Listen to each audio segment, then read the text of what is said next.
나누어 드렸던 그 화분과 함께 씨앗 좀 틔우셨어요? 나신 분 손 들어보세요.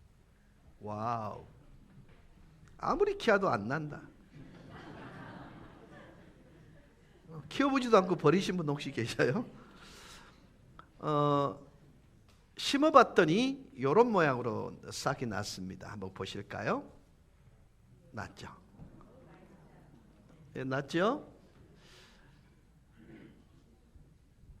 여러분, 조싹, 제가 틔운 저 싹은요, 이런 모양으로 나중에 바뀝니다. 한번 보실까요? 이 방송실에 나하고 호흡을 맞아야 된다. 다시요. 이 꽃이, 이상영 목사 이렇게 되어 있는 꽃이 이렇게 바뀐다니까. 이렇게. 지금 바뀌어서 와 하시는 거예요? 이뻐서 와 하시는 거예요?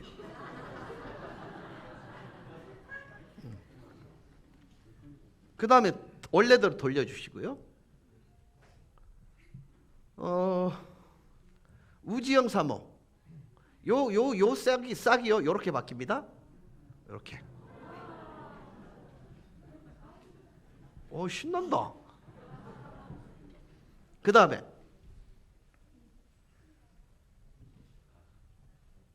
황정혜 권사님 저 싹이 요렇게 바뀝니다. 더 신난다. 자, 원래대로 돌려보세요.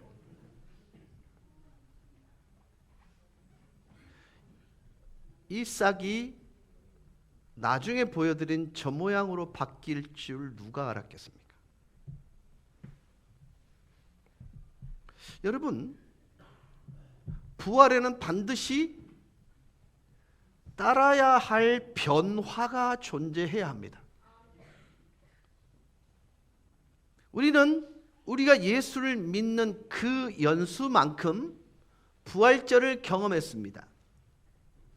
그런데 이 부활주의를 통해서, 부활절을 통해서 여전히 그대로라면, 그 이후에 아무 일도 없는 그리스도인으로 살았다면 우리는 잘못된 부활을 경험하고 있지는 않은가라는 질문을 해볼 필요가 있습니다.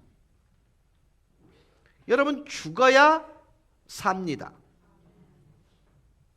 오늘 우리가 틔웠던 저 싹은 눈, 즉 꽃이 되어지고 열매가 맺혀지는 그 눈을 싹 틔우기 위해 그것을 보호하고 있던 모든 껍데기와 알맹이들이 썩어서 죽습니다. 그리고 땅으로 흡수되어지고 난 뒤에야 싹이 돋아나고 꽃이 피고 열매가 맺혀지더라는 것입니다. 많은 이들이요, 기독교가 역전의 종교라는 사실을 많이 몰라요. 뱀의 유혹으로 아담과 하와가 선악을 알게 하는 나무의 실과를 따먹음으로 결국 죄가 그들 가운데 들어왔을 때 그들은 만세를 외치고 쾌제를 불렀습니다. 왜냐하면 이 땅에 존재하는 모든 땅을 죽음의 저주로 덮어버릴 수 있었기 때문입니다. 가인이 동생 아벨을 난폭하게 쳐 죽였을 때 사단은 환호성을 외쳤습니다. 왜냐하면 죽음의 저주가 역사하기 시작했기 때문에 그렇습니다. 라멕이 연쇄살상을 저질렀을 때 사단은 더욱더 의기양양 힘찬 박수를 보냈습니다. 세상에 이 저주가 신속히도 확산되고 있는 걸 눈으로 확인할 수 있었기 때문입니다.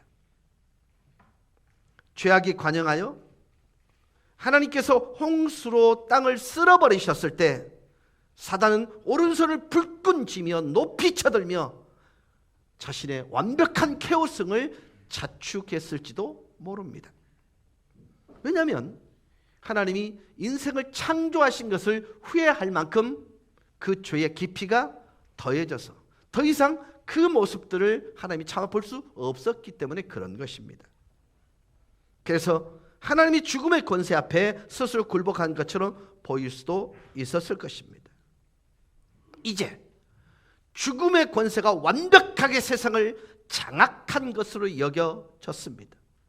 저주의 땅이 된 것을 그는 쾌재를 부르며 만세를 보며 누렸을 것입니다. 그러던 어느 날이었습니다. 이름도 어떤 역사의 흔적도 없던 자그마한 마을에 한 아이가 태어납니다.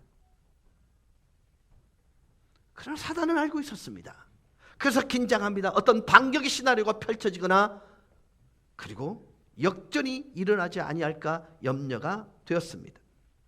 그가 자라면서 공적인 사역을 감당할 때 회당장이 야이로의 딸 나인성 과부의 아들과 나사로를 살렸을 때 사단은 혼비백산했습니다. 그러나 정신을 가다듬고 다시 죽음의 망을 씌워 결국 예수를 십자가에 못 박아 죽이는 데까지 성공을 합니다. 십자가에 달리신 예수를 보고 사단은 조롱하며 승리를 자축했을 것입니다. 그러나 십자가에 흐르는 예수의 피가 사단의 머리를 부수었습니다. 그들의 악한 지휘 본부가 소멸되었습니다. 그것뿐이 아니었습니다. 3일 후에 예수께서 부활하셨습니다. 우주 최대의 드라마가 연출된 것입니다. 예수 부활하셨습니다. 죽음의 권세를 이기고 부활하셨습니다. 그를 가뒀던 무덤문이 열렸고 부활하셨습니다. 우리가 믿는 기독교의 복음의 핵심은, 기독교의 알맹이는 십자가와 부활, 더 이상도 더 이하도 아닙니다. 이것이 전부입니다. 여러분께 이렇게 묻습니다. 여러분 부활을 믿으십니까? 질문을 바꾸겠습니다. 그 부활의 주님이 여러분의 인생을 어떻게 바꾸어 놓으셨나요? 어떻게?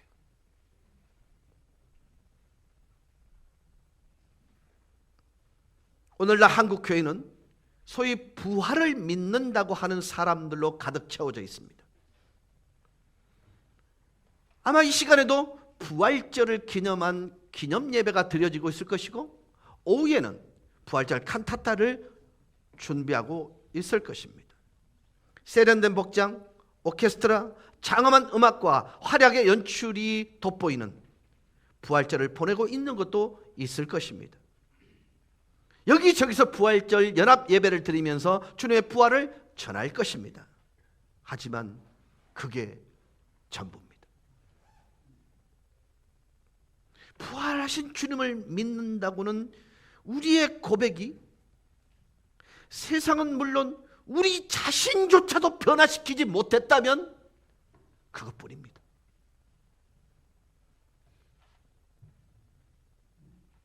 여러분, 주님의 부활을 정말 믿으십니까? 그래서요. 부활을 믿는다고 하지만 부활을 살고 있지 않은 사람들이 너무너무 많습니다. 어쩌면 부활한 주님을 만나지 못할 수도 있을 것입니다. 그러나 사도행전에 나타난 제자들의 모습은 달랐습니다. 그들은 부활의 주님을 만났고 그분과 함께 부활을 살았습니다.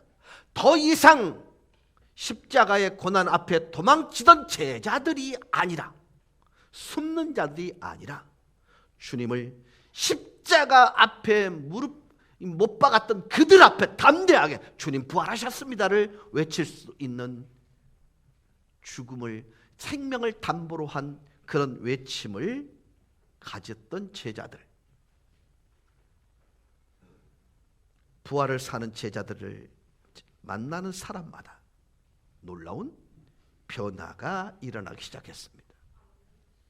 사랑하는 여러분, 지금 저와 여러분에게 필요한 것은 성대하고 화려한 부활절 행사가 아니라, 부활에 대한 지식도 과연 주님이 부활하셨는가 논의도 아닙니다.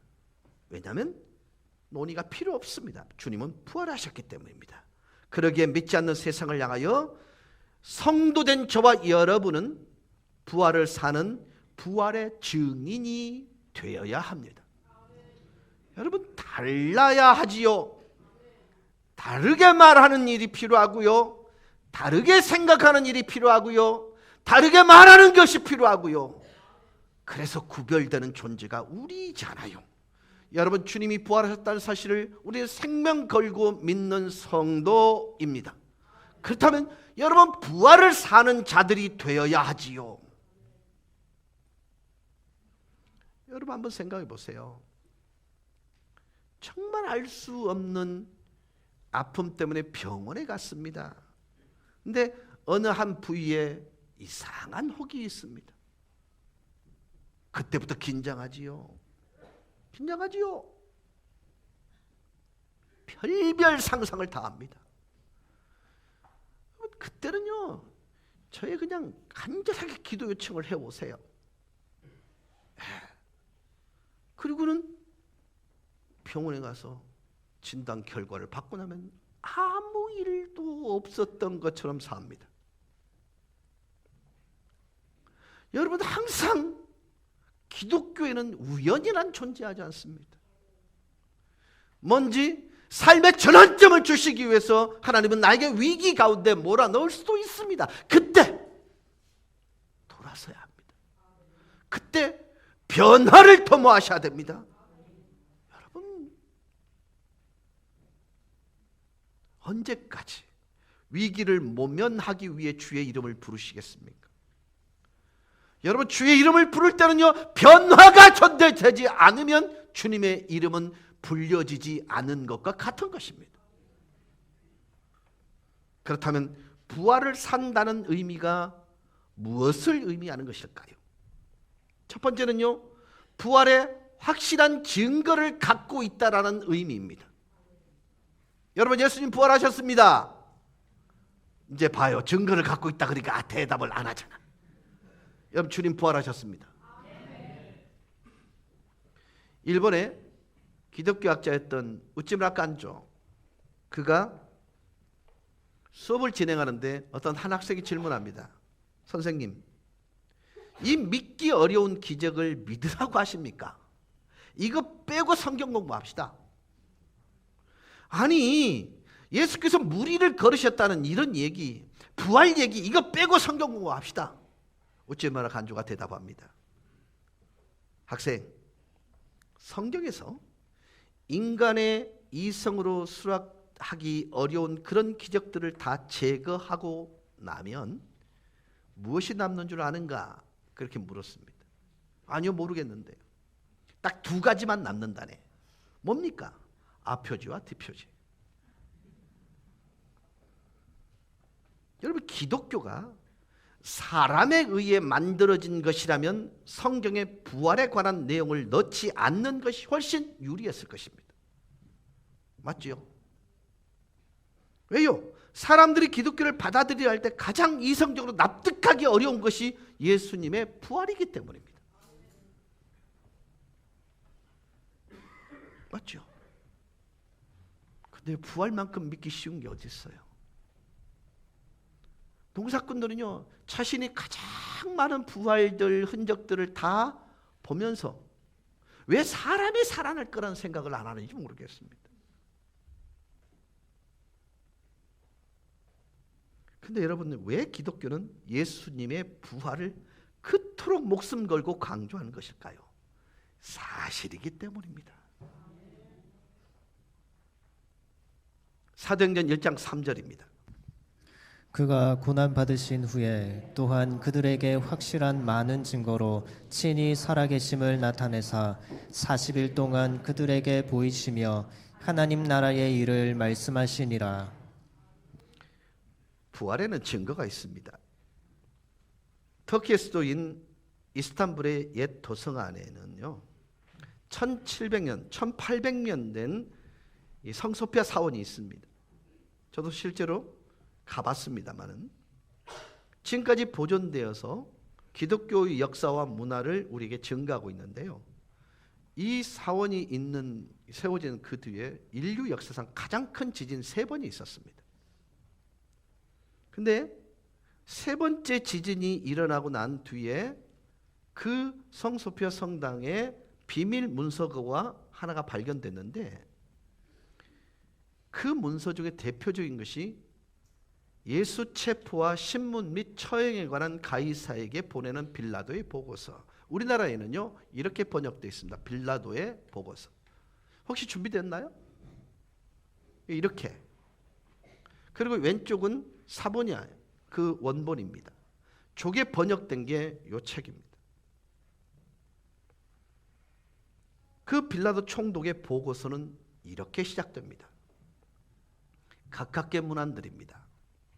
제가 다스리는 지역에 최근 수년 동안 일어난 사건은 나라의 운명까지도 변하게 할지 모르는 일이기에 가깝게 소상히 알려드리고자 합니다.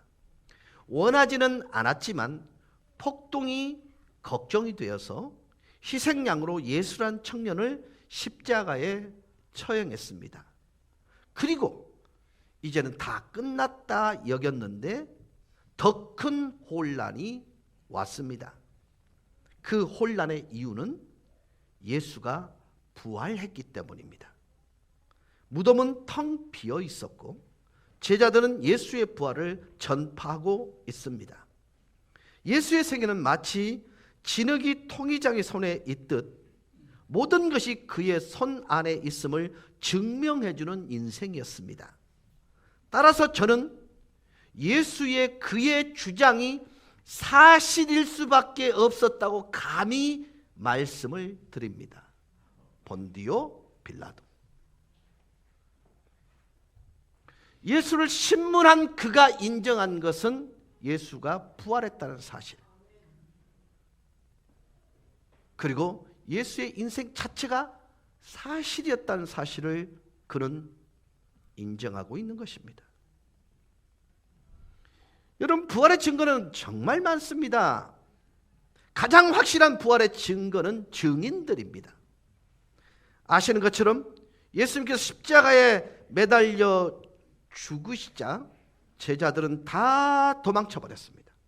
물론 나중에 살아가는 제자 요한은 십자가 밑으로 되돌아왔습니다만, 그런데 그러던 그들이 생명을 담보로 하여 예수님의 부활을 전하기 시작합니다. 여러분, 이보다 더 확실한 증거가 어디 있겠느냐는 것입니다. 근데 부활을 받아들이지 못한 학자들은요, 예수가 부활하신 것이 아니라 제자들이 예수의 시체를 훔쳐 숨겨놓고 부활했다고 거짓 증거한 거라고 설명합니다. 여러분, 인류 역사상 순교자가 비교할 수 없을 만큼 많은 종교는요, 기독교입니다. 예수님의 12 제자 요한을 빼놓고는요, 전부 다 순교당했습니다. 여러분, 내가 숨겨놓은 그 시체를 분명히 내가 보고 있는데 내 목숨을 담보로 해서 순교까지 갈 수 있느냐? 그런 사람이 어디 있습니까?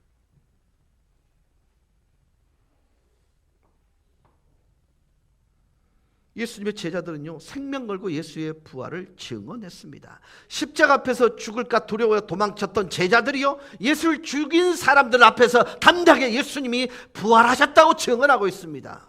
어떻게 그렇게 변할 수 있었을까요? 그것은 예수님이 부활하심을 보았고 만졌고 확인했고 승천까지 보았기 때문에 그렇습니다. 하지만 이 시대에 더 많은 사람들은요, 이 증거를 받지 않습니다. 이에 대해서 요한복음 10장 25절은 이렇게 말합니다. 예수께서 대답하시되 내가 너희에게 말하였으되 믿지 아니하는도다. 내가 내 아버지의 이름으로 행하는 일들이 나를 증거하는 것이거늘. 여러분, 성경을 조금만 깊게 보실 수 있다면요, 성경이 예수를 가르치기 시작했고 구약시대 수천 년을 이어오면서 예수님에 대한 예언이 성취되어지고 부활까지 예언되어져 있다는 사실을 알게 될 것입니다. 여러분, 부활을 산다는 두 번째 의미는 무엇을 의미하는 것일까요?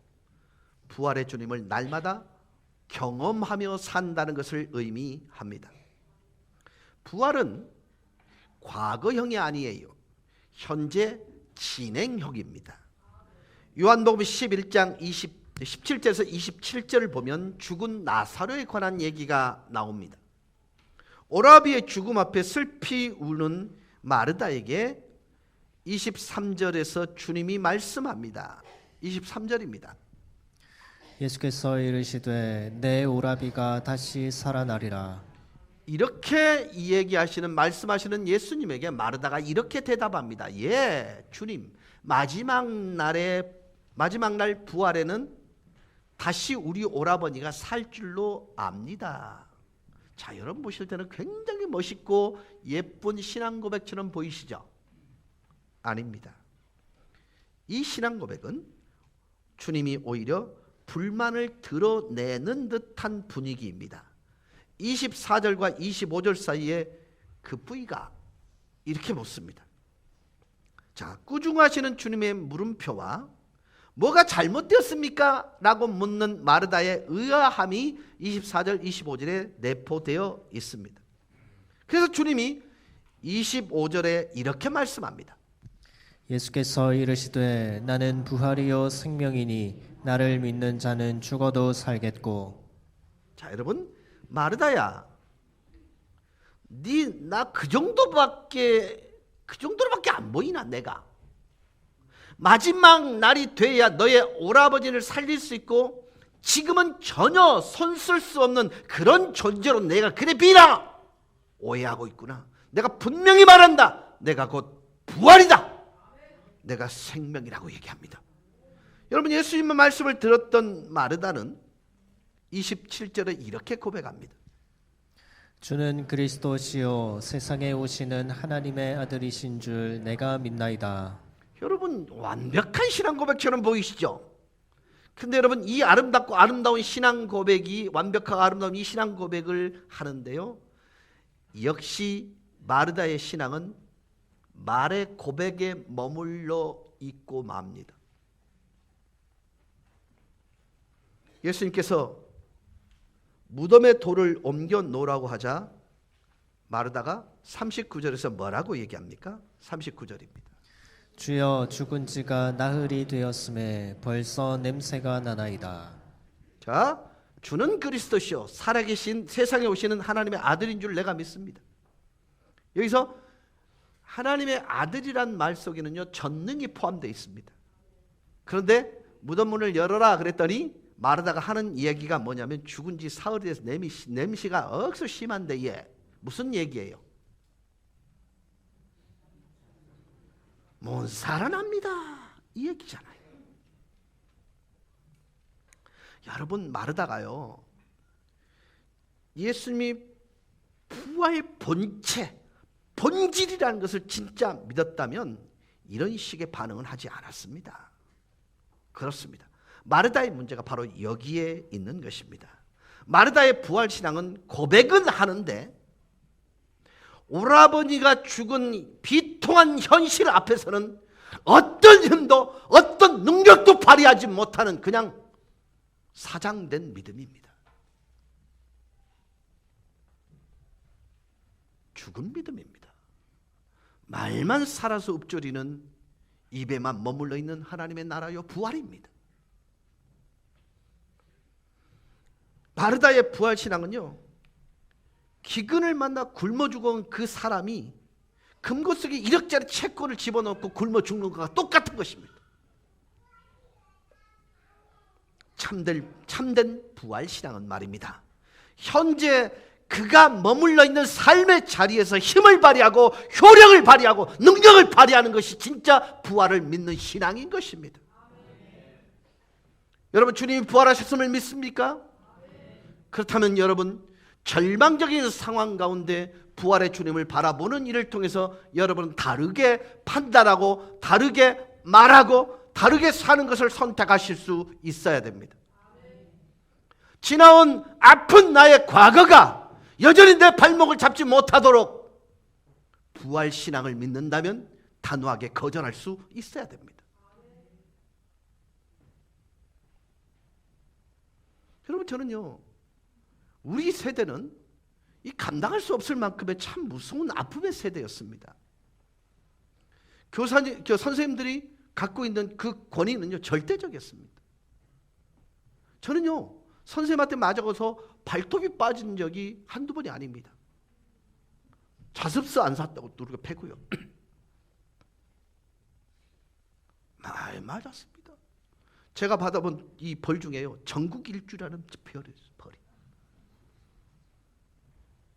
이쪽을 딱 잡고 짬뿌합니다. 그러면 나는 내려오는데 지는 올립니다. 그분은요 학문을 연구하는데 머리를 안 쓰고 벌 주는 데는 이게. 근데 제가 교사를 꿈꾸었는데 그 교사를 꿈꾼 이유가 뭐냐면요 나는 네 같은 선생 안 한다 이런 생각이었다. 혹시 여러분 연한 살들을 꼽혀본 적 있습니까? 여기 딱 잡고 빼 그럽니다. 이게 전국 일주를 당하고 나면요 혼미해집니다. 근데 그게 내 마음속에 깊게 상처로 자리 잡고 있더라고요. 저희 아버지한테 저는 참 좋은 추억이 별로 없었습니다. 최근에는 생각하고 묵상하니까 하나님께서 그런 좋은 추억들을 기억나게 하시는데요. 근데요 그런 상처 때문에 책에서 더욱 빛나야 될 내 모습이 보이질 않았어요. 그 상처에 발목이 딱 잡히니까요 정말로 빛날 수 있는 내 인생이요 묶여버리고 팁눈에 뒤로 물러가 칩눈에 빠지는 아픔을 경험할 수밖에 없었습니다. 그러나 부활하신 주님이 나의 부활이라는 주님의 부활이 나의 부활이라는 너무나 확고한 믿음이 생기고 난 뒤는요 전혀 다른 소망의 노래를 부를 수가 있었습니다. 여러분께 이렇게 도전하고 싶습니다. 사랑하는 여러분, 지나온 시간이 여러분의 인생을 발목 잡지 못하도록 과거에게 그런 권세를 주지 마세요. 여러분은요 예수 그리스도의 부활을 믿는 부활신앙을 가진 사람이기 때문에요 그 부활신앙이 여러분에게 능력이 될 수 있도록 선포하세요. 지나간 과거에 대해서 단호하게 떠나갈지어다를 외치십시오. 이 문제는 주 예수 그리스도가 십자가에 못 박힐 때 이미 해결되어진 것입니다. 주는 그리스도시요 살아계신 하나님의 아들이라 고백했으면 죽은 자를 살리시며 없는 것을 있게 하시는 그분을 믿는다는 뜻이 되는 거거든요. 예수님은요 당신 스스로가 생명 자체이고 부활 자체라고 그렇게 선언하고 계십니다. 생명의 원천인 자기가 있는 이상 이제 나사로는 더 이상 죽은 시체가 아니라는 거예요. 주님이 그 무덤 앞에 서 계시는 이상 이제 더 이상 그것은 무덤이 될 수 없다 이렇게 얘기하는 것과 같은 거예요.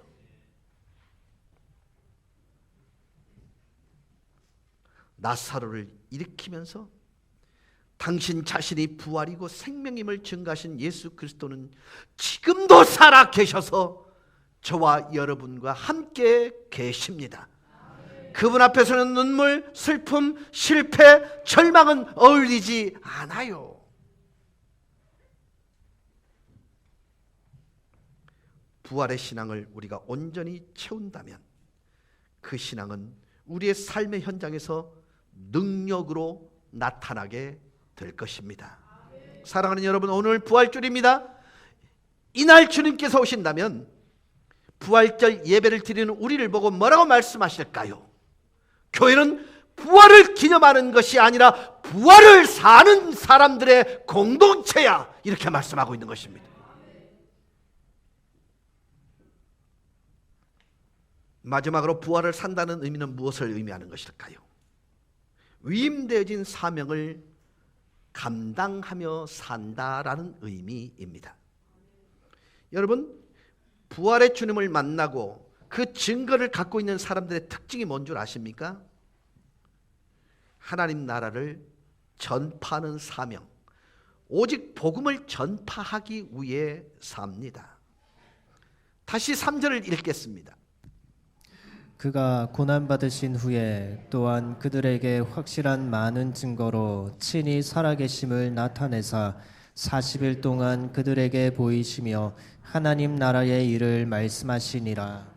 여러분, 주님께서 부활하시고 첫 번째로 제자들에게 하신 말씀이 뭐냐면 하나님 나라의 일이었습니다. 자, 그러면 예수께서 이 땅에 처음 오셔서 선포한 내용은 뭡니까? 마가복음 1장 15절입니다. 같이 보실까요? 이르시되 때가 찼고 하나님의 나라가 가까이 왔으니 회개하고 복음을 믿으라 하시더라. 하나님 나라가 가까웠다. 회개하고 복음을 믿으라. 여러분, 하나님 나라는요, 회개한 사람, 복음을 믿는 사람, 예수님께서 나를 위해서 십자가에 죽으시고 부활하셨다는 사실을 믿는 사람만이 경험할 수 있는 나라입니다. 제자 드디어 그 하나님 나라를 경험하기 시작합니다. 여러분, 이렇게 묻고 싶습니다. 여러분이 경험하는 하나님의 나라는 모든 필요가 충족되어지는 그런 상황 자체를 하나님의 나라라고 인식하십니까? 아닙니다.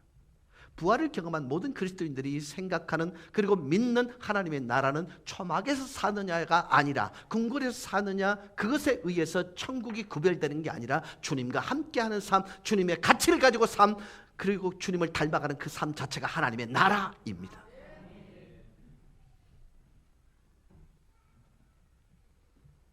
제가 가끔씩 이렇게 놀랄 때가 있는데요. 식당에 가서 뭘 먹고 나면요, 꼭 나갈 때 주인이 묻습니다. 목사님이세요?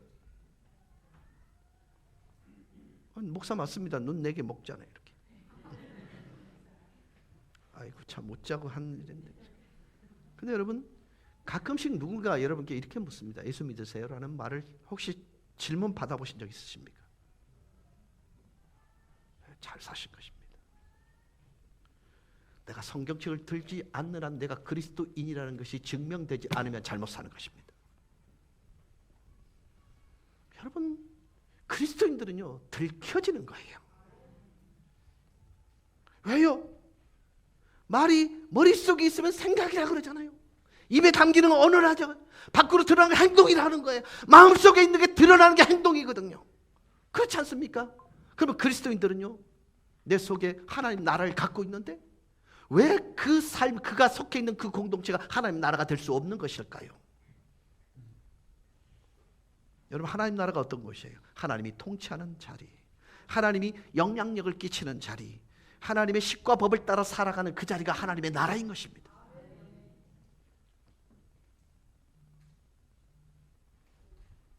지난주에 우리가 꽃 이렇게 화분을 나눠드리면서 죽었다 사는 삶이라는 그런 표지를 붙인 적이 있습니다. 그 죽음을 실천하기 위해서 큰 소리 치지 말자. 그죠? 잘 참아주자. 여러분, 이것은요, 굳이 캠페인이 아니어도요, 그리스도인이라면, 내가 부활을 경험한 사람이라면 당연한 삶의 변화된 모습이어야 합니다.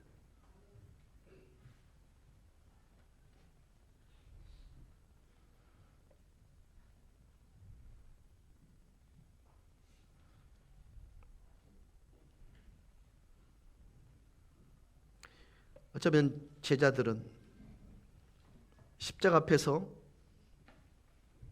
주님이 무력하게 죽는 모습을 보면서 미련하게 보였을 것입니다. 어리석게 보여졌을 것입니다.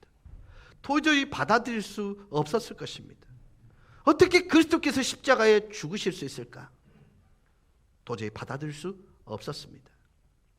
그들은 우리 주님께서 자신들을 성공시키고 병도 저절로 낫게 하시고 모든 일이 술술 풀리게 하는 존재이어야 했습니다. 그래야 구원자라는 것입니다. 그러나 기억하십니까?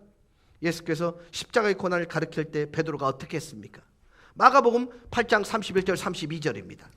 인자가 많은 고난을 받고 장로들과 대제사장들과 서기관들에게 버림받아 죽임을 당하고 사흘 만에 살아나야 할 것을 그들에게 가르치시되 드러내놓고 이 말씀을 하시니 베드로가 예수를 붙들고 항변하매.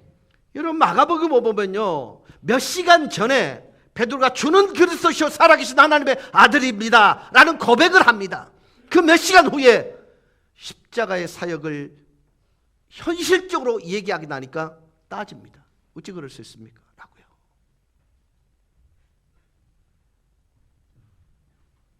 베드로의 믿음은요, 흔한 말로 머리 신자입니다.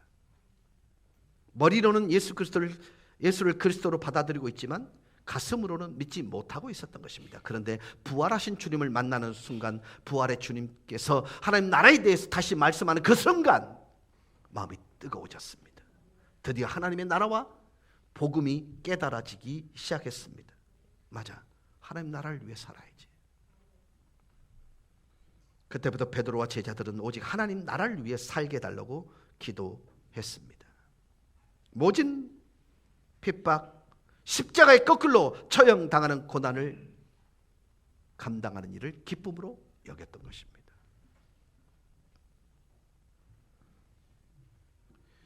여러분 혹시 기회가 있으시면 꼭 읽어보세요. 초대교회 교인들이 얼마나 처절하게 부활하신 주님을 지켜냈는지. 여러분 가장 악랄한 짓이요, 백사장에 밀물일 때, 썰물일 때를 이용해서 사람을 죽이는 일입니다. 조금씩 목만 내놓고 그렇게 가는데요, 조금씩 바닷물이 차오르기 시작합니다. 부인하라고 얘기합니다. 그러나 여러분, 적어도 파묻힌 경우에 다시 살아서 나오는 경우는 거의 없었다는 것이 기독교 역사가 증언해주고 있습니다. 무엇이 그들이 생명과 맞바꿀 수 있는 확신의 자리에 있게 만들었을까요? 그들은 부활을 만진 사람들입니다.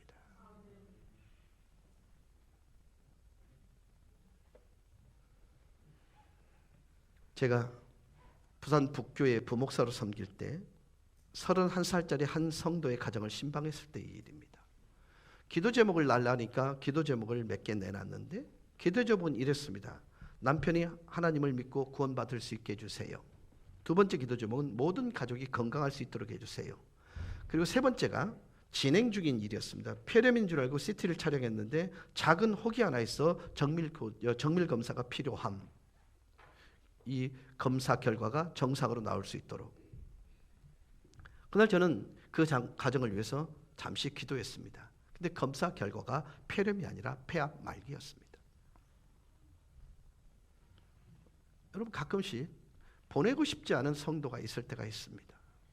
그리고 하나님께 이렇게 물을 때가 있습니다. 왜 이러세요, 하나님? 왜 이러세요? 왜 이렇게까지 하세요? 라고 할 때가 있어요, 목사도. 너무 젊은 사람이잖아요. 2살짜리 아들이 있었죠. 열심히 살아가는 사람인데 폐암 말기라니. 근데 저 스스로는 이런 가책이 들었어요. 좀 더 열심히 기도해 줄 걸. 그런데 그 자매를 만나고 그 자매와 함께 전도 다니는 구역장님의 이 얘기를 듣고 너무 부끄러웠습니다. 폐암 말기라는 선고를 받은 그 자매는요, 자신이 섬기는 구역장님과 함께 매주 5명 정도의 사람들에게 복음을 전하고 있는. 그리고 저에게 이렇게 말했습니다. 목사님, 지금 저는 얼마나 행복한지 모르겠어요. 저에게 폐암 말기, 항암 치료 포기 시에는 5개월밖에 못 산다는 게 복음을 전하는데 이렇게 큰 무기가 될 줄 몰랐어요. 정말 감사드려요. 주님 덕분에 저는 제 인생의 황금기를 보내고 있어요. 그렇게 고백해요. 여러분, 두 말 하지 않아도 이분은 진정한 부활을 경험한 사람입니다. 이 말씀 드리면 정말 잔인하게 들릴지 몰라도 이분은 죽어도 되는 사람입니다. 괜찮은 사람이잖아요. 여러분, 저는요, 하나님 입장을 한번 생각해 봤어요. 너무 신실한 분을 왜 그렇게 데려가시는지 저는 몰랐어요. 그래서 울면서 하나님 왜 이러세요? 그때 하나님은 저에게 이렇게 물었어요. 너는 내 입장 생각 안 하나? 예? 네가 그토록 아끼지만 내게는 새끼야. 내 입장 생각해 놓으면 네가 그런 질문을 할 수 있어? 네가 그렇게 붙들고 잡고 싶은 그 사람이 나에게 그토록 함께 있고 싶은 내 자식이야. 주님이 내게 이런 대답을 주셨어요. 그때부터는요, 죽음에 대한 모든 미스터리가 풀렸습니다. 아, 가장 합당한 때가 있구나. 모자람도 더함도 없구나. 그러나 분명한 사실은 그가 진정한 부활을 산 사람이라면 때와는 아무런 상관이 없더란 얘기입니다.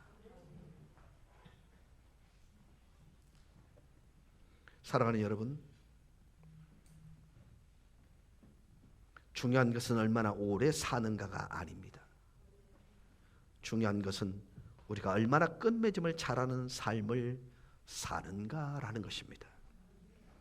우리가 얼마나 하나님에게 우리에게 맡기신 위임하신 그 사역을 잘 섬기는가, 그것이 중요합니다.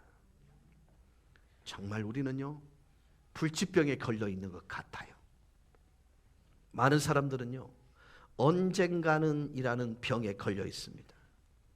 언젠가 시간이 나면 내 자녀들과 시간을 더 보내겠다. 언젠가 일하는 것이 덜 바빠지면 하나님을 섬기겠다. 언젠가 때가 되면 내 삶의 가장 중요한 것들을 할 것이다. 우리는 항상 이렇게 말합니다. 그러나 우리에게는 남은 시간이 생기지를 않습니다. 우리에게는 재정적 여유가 생기지 않아요. 여러분, 사람의 마음은요, 사람의 욕심이요, 그런 얘기를 했잖아요. 깊은 골짜기는 채우기 쉬워도 사람의 마음의 깊이, 그것을 채울 수는 없다고요. 그게 사람의 마음입니다. 그래서 우리는 항상 바쁘고 부족하게 삽니다. 그러므로 우리가 지금 우리들에게 가장 중요한 것을 하지 않으면 우리는 가장 중요한 것을 할 수 있는 기회를 놓치고 말 것입니다.